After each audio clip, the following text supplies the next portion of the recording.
our amazing friends at the Palestinian Community Network, Massing for Palestine. Big shout out to him, our friend Ashley, for helping me set that up. And every time I talk to him, that literally my last show 7 days ago, last Tuesday. Every time I talk to them, they blow my mind, CJ.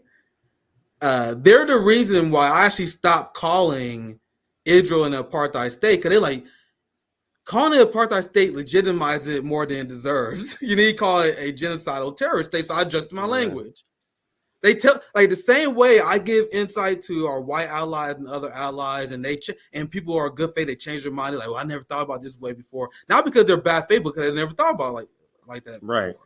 Right. The same way they explain the two-state solution and why that's essentially unacceptable. I love talking to the people on the ground, actual radicals, and listening to how we should talk about and frame their issues. That's what I do with our Native American Indigenous brothers and sisters. That's what I do with Wani K. Trask and the Hawaiian Indigenous brothers and sisters. One thing that I thought was interesting that they mentioned is like this political minefield they have to navigate, CJ, where calling for a ceasefire is liberal bullshit. And they explained it in a very mind-blowing way, because, you know, we've been calling for ceasefires because it makes sense, because they're like, all right, in a sense, people are acting in good faith, so we're going to support them in a call for a ceasefire.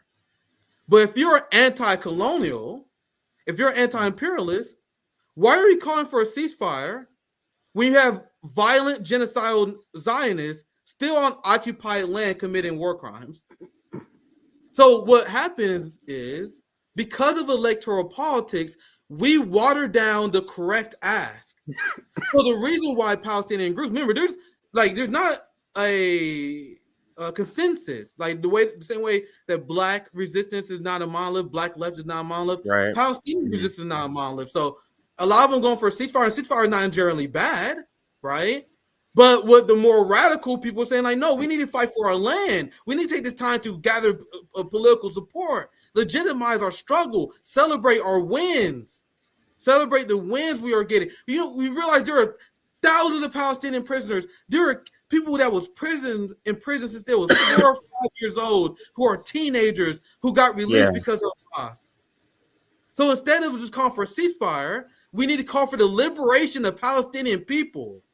That is one thing they said. I really strongly advise you guys to check out our panel about Palestinian resistance, because that's just one of the main things we talk about, right? Because this truce, this ceasefire that everyone's celebrating, is temporary. Like, right. You guys know I haven't been like celebrating this shit. It's good that people getting aid. It's good that there's gonna be less slaughter, right? In general. But Israel has made it 100% clear that once this pause is over, they're going to continue the same motherfucking thing they started with. Going after everyone in the Palestinian community, assuming everyone is Hamas, engaging in collective punishment, bombing kids and civilians in the worst slaughter we ever seen in my lifetime. In my life, do you guys understand the amount of children that are being killed per hour? It's unlike anything we ever seen before.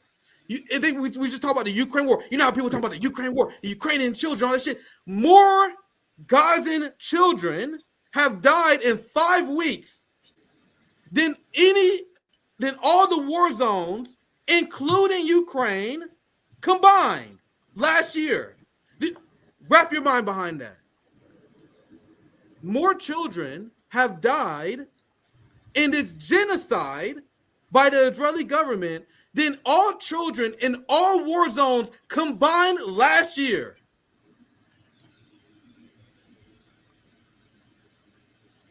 And people are justifying this in any way, shape, or form, and they stopping at a ceasefire? The progressives like, we got ceasefire, CJ.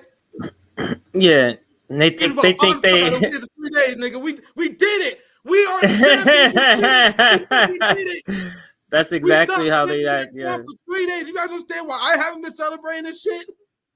Because I talked to my sisters before, my Palestinian brothers and sisters before the ceasefire even happened, and they said, "Man, we are not going to ruin the vibe of a general good thought project The Good Thought Project is stopping kids from being killed. So calling for a ceasefire is a good thought process, but we don't want to get in the way of that. But we have to make it 100% clear that is liberal bullshit.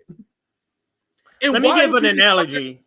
Yeah, go ahead. Let me just give a short analogy. It'll be like it's 1795, Nick, and they go out to the fields and say, "Hey, everybody picking cotton, getting raped, and all you people, we're gonna give you 3 days. We don't have to pick cotton.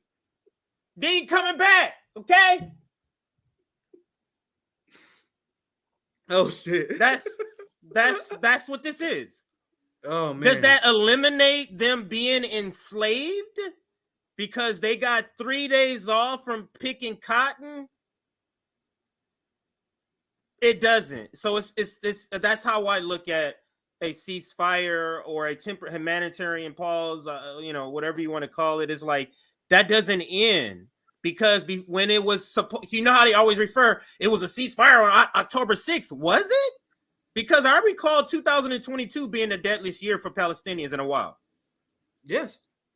So go ahead, Nick. Despite that, I again kind of had myself. For a second time, I need to speed this up because I got a lot to say about this. I've been out for a week. There are a lot of people celebrating this. You guys understand? There's never been more political capital for the dismantling of Israel than ever before. Why would you stop at a ceasefire when everyone sees what Israel is? The real anti-colonial left have been calling for this for decades, since the era of Malcolm X. We did a segment on Kwame Ture. We were talking about this in the 90s. Mm-hmm. So why would you stop now when Israel got their back against the corner? And they explained something. I didn't think about this before. I really want you guys to check this panel out. I did last week.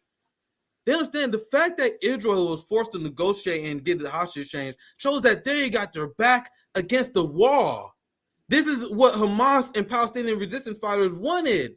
They want this big conflict that exposed Israel for what they are, and it's time to go for the throat right now. End Israeli aid, rally Arab nations what's currently going on against Israel to stop relationships. You got African countries already pulling ambassadors in relationship with Israel. And there's actually a large criticism.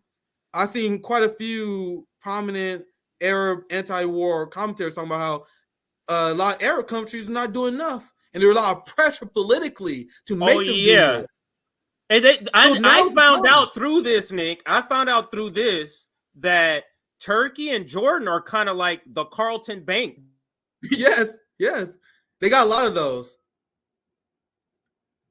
Yeah, they have a lot of those. But anyway, let me show you guys my first receipt because I get a little long into this, but there's a lot to say. And I also get a little ahead of myself because after this true slash ceasefire, actually, let me see if I can find one. I promise you I can find one real quick. Where now Biden is jumping ahead of this because he's getting his ass being opposed, and now the media is pretending that this is a win for Joe Biden. Yeah. Let's see if here it is. Let me see. I'll pull up the news because there's so many stories like these. That's crazy. I was thinking of doing a segment about that too. I was like, why are they pretending like Joe Biden did this shit? But that's what the spin they're trying to give. They're trying to do anything because his poll numbers when young people have taken such a dip over this issue. They're trying to act like he's the one because of the humanitarian pause. Are you gonna give him credit? No, nigga, no. We ain't giving him credit for that shit.